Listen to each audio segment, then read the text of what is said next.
Company ने देश के लिए बहुत कुछ किया है, लेकिन इसका स्टॉक अभी हमें स्ट्रगल करता हुआ दिख रहा है। स्टॉक का प्राइस अभी 4,500 रुपये पर चल रहा है, लेकिन दोस्तों 2022 में जो इसका 450 रुपये का लेवल था, वहाँ से स्टॉक करीब 5,000 के भी ऊपर गया। स्टॉक ने 1100% के रिटर्न दिए। आपका पैसा स्टॉक में 11 गुना हो गया था। लेकिन उसके बाद से हमें इसके हाई से लेके अगर अभी का आज का प्राइस भी देखें तो स्टॉक अभी 20 to 25% की गिरावट में मिल रहा है। क्या इस स्टॉक में हमें अभी बाय करना चाहिए या इसको हमें स्टॉक को सेल कर देना चाहिए? तो आइए हम इसका एनालिसिस कर लेते हैं। आपके लिए फ्री डीमेट अकाउंट की लिंक मैंने डिस्क्रिप्शन में प्रोवाइड की है। तो अब हम इस स्टॉक का टेक्निकल एनालिसिस कर लेते हैं। पास्ट में अगर हम देखें तो इस स्टॉक ने हमें काफ़ी शानदार रिटर्न दिए। इसके इतने शानदार रिटर्न देने के बाद इस स्टॉक का गिरना लाजमी था। अगर अभी हम इसमें देखें तो हमें इस स्टॉक में एक ट्रेंड लाइन दिख रही है, जो हम यहाँ पे ड्रॉ करते हैं तो हमें देखने को मिलेगा कि स्टॉक यहाँ पे एक बार, दो बार और तीन बार सपोर्ट लेके बाउंस बैक दिखा चुका है। वहीं ऊपर की तरफ से हमें एक और ट्रेंड लाइन देखने को मिल रही है, जो कि स्टॉक के लिए रेजिस्टेंस की तरह काम कर रही है। इस लेवल से स्टॉक एक बार, दो बार, तीन बार और चार बार रेजिस्टेंस फेस करके नीचे आ चुका है। अभी ये स्टॉक आपका इसी रेंज में कंसल्टेशन कर रहा है, जहाँ पे ये स्टॉक एक असेंडिंग ट्रायंगल का पैटर्न बना रहा है। अगर हम इसमें पाथवे ड्रॉ करें तो ये कुछ इस प्रकार से इसका पाथवे है, जहाँ पे स्टॉक आपका धीरे धीरे आगे बढ़ रहा है और इसकी रेंज नैरो होती जा रही है। अगर सपोर्ट की बात करें तो ये ट्रेंड लाइन इस स्टॉक के लिए सपोर्ट का काम करेगी, और अगर स्टॉक आपका इस ट्रेंड लाइन को भी तोड़ के नीचे जाता है तो हमें 3,500 रुपये के लेवल पे स्टॉक का फर्स्ट सपोर्ट देखने को मिलेगा। अगर इससे भी नीचे आता ही है तो 3,000 रुपये का लेवल, जो कि एक साइकोलॉजिकल लेवल भी है, ये इसके लिए आने वाले टाइम में सपोर्ट का काम करेगा। तो ये तो हुई सपोर्ट की बात। अब अगर हम स्टॉक में रेजिस्टेंस एंड टारगेट देखें तो एक तो ये ट्रेंड लाइन इसके लिए रेजिस्टेंस की तरह काम करेगी। इसके अलावा स्टॉक के हाई से लो तक अगर हम एक फिबोनाची रिट्रेसमेंट का यूज़ करें तो हमें स्टॉक का फर्स्ट टारगेट करीब 4,660 रुपये के लेवल पर देखने को मिलेगा, जो कि ये स्टॉक अपना अचीव कर भी चुका है अभी। इसके बाद हमें स्टॉक में गिरावट दिखी। सेकेंड टारगेट 5,080 रुपये का लेवल स्टॉक के लिए टारगेट रहेगा। यहाँ से स्टॉक आपका रेजिस्टेंस फेस करके नीचे भी आ चुका है। एंड थर्ड टारगेट आपको 5,650 रुपये, जो कि स्टॉक का ऑल टाइम हाई है, ये लेवल हमें देखने को मिलेगा। अब हम स्टॉक के RSI का भी डिस्कशन कर लेते हैं। स्टॉक का प्राइस जब 3,000 रुपये के लेवल पर था तब ऑलरेडी इसका RSI बहुत हाई था, 70-80 पर।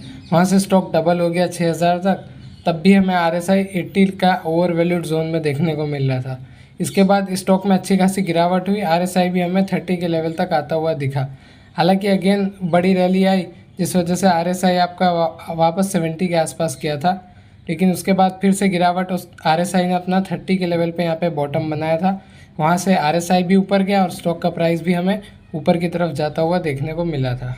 हमें स्टॉक ने मौके बहुत कम दिए। मौके कौन से दोस्तों? जब स्टॉक का RSI 30 के आसपास सिर्फ आपका एक बार यहाँ पे, दो बार अभी और तीसरी बार यहाँ पे, बहुत कम बार 30 के लेवल पर आया है। मेजरली ये 50 के आसपास से ही बाउंस बैक दिखा देता है। तो ये एक इसमें वैल्यू बाइंग अपॉर्चुनिटी रहती है हर बार जब इसका RSI 30 के लेवल पर आता है। HAL के अगर हम प्रोडक्ट देखें तो इसके एविएशन सेक्टर में हमें काफ़ी सारे एरोप्लेन्स देखने को मिलते हैं, जो कि आपके MiG-21 बाइसन, मिराज जैसे जैगवार फेमस नाम भी हैं। ये सब आपके एयरक्राफ्ट, एरोप्लेन वगैरह में देखने को मिलते हैं। साथ ही में हमें हेलीकॉप्टर्स में इनका ध्रुव, रुद्र आर्मी के लिए हेलीकॉप्टर, LCH, LUH, चीतल, लैंसर, चेतक, चीता जैसे नाम भी देखने को मिल जाते हैं। और इसके साथ इनके कुछ और एयरक्राफ्ट भी हैं, जो कि LCA, HTT-40, Dornier, IJT, Su-30, hoc जैसे नाम शामिल हैं। इनकी प्रेजेंस स्पेस में भी है, जहाँ पे ये इसरो के लिए काम करते हैं। ये रॉकेट लॉन्च के लिए स्ट्रक्चर्स, प्रोपेलेंट टैंक जो कि प्रपल्शन में यूज़ होते हैं, क्रायोनिक इंजिन्स जो कि रॉकेट लॉन्च में यूज़ करे जाते हैं, ये भी बनाते हैं। इसके साथ ही में ये कुछ सिस्टम्स भी बनाते हैं।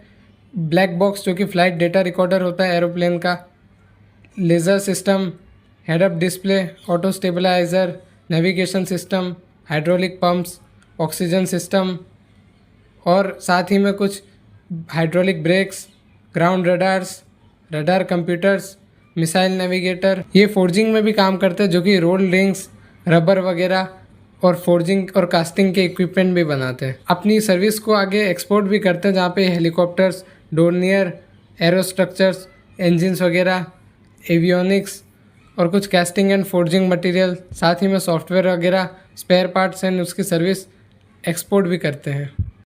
HAL का मार्केट कैप 3 लाख करोड़ से ज़्यादा का है। ये एक महारत्न कंपनी है।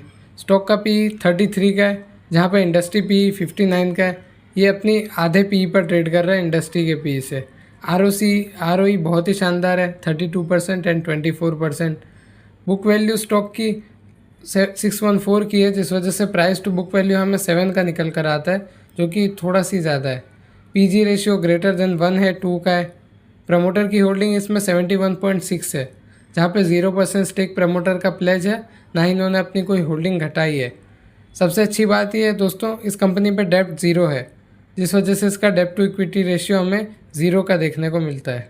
तो जैसा कि इसके नाम से ही पता चल रहा है, हिंदुस्तान एरोनॉटिक्स लिमिटेड, ये कंपनी मैन्युफैक्चरिंग करती है एयरक्राफ्ट एंड हेलीकॉप्टर्स का। साथ ही में इनका रिपेयर एंड मेंटेनेंस से भी रेवेन्यू आता है, जहाँ पे मैन्युफैक्चरिंग से 24% इनका रेवेन्यू जनरेट होता है। वहीं पे मेंटेनेंस एंड सर्विसेज की वजह से इसका 70% रेवेन्यू जनरेट होता है। और अदर्स, जो कि ये इसरो के लिए भी स्पेस प्रोग्राम करते हैं, जिस वजह से इनका 6% रेवेन्यू यहाँ से भी जनरेट होता है। क्लाइंट अगर हम इनके देखें तो आपको Indian Navy, Indian Army, Indian Air Force, Indian Coast Guard जैसे नाम इसके क्लाइंट देखने को मिलते हैं। कंपनी के पास अभी हाल ही में 1,90,000 करोड़ की ऑर्डर बुक है, जो कि लास्ट ईयर से ऑलमोस्ट डबल है। काफ़ी ज़्यादा बड़ी ऑर्डर बुक है, जहाँ पे हमें इनके 156 LCH प्रचंड हेलीकॉप्टर्स और 12 सुकोई 30 MKIs का ऑर्डर हमें देखने को मिलता है। साथ ही में 240 इनके पास AL-31FP इंजन के भी ऑर्डर अवेलेबल है। इन्होंने काफ़ी पैसा अपना रिसर्च एंड डेवलपमेंट और कैपेक्स पे भी खर्चा है, जहाँ पे कंपनी अपना 2,500 करोड़ रुपया, जो कि 8% होता है टर्नओवर का, ये रिसर्च एंड डेवलपमेंट में खर्चा करते हैं। और कैपेक्स इन्होंने प्लान करके रखा है 2,000 करोड़ का, जहाँ पे ये ग्रीनफील्ड हेलीकॉप्टर का प्रोजेक्ट करेंगे तुमाकरू पे। इसके साथ इन्होंने आने वाले 5 सालों में 14 से 15,000 करोड़ का इन्वेस्टमेंट का भी प्लान बनाया है। अभी इनका फोकस FY26 में 7 to 8% की रेवेन्यू ग्रोथ अचीव करने का है। अच्छी बात यह है कि ये कंपनी हमें एक डेट फ्री कंपनी देखने को मिलती है। इसका ROE ट्रैक रिकॉर्ड बहुत ही अच्छा है, लास्ट 3 ईयर में 26% का। साथ ही में इसने हेल्दी डिविडेंड पे आउट भी मेंटेन रखा है। नेगेटिव में हमें इसका बुक वैल्यू दिखता है, पुअर सेल्स ग्रोथ दिखती है लास्ट 5 ईयर में 7.78% की। अर्निंग में इस बारी 3,700 करोड़ की अदर इनकम इंक्लूड थी।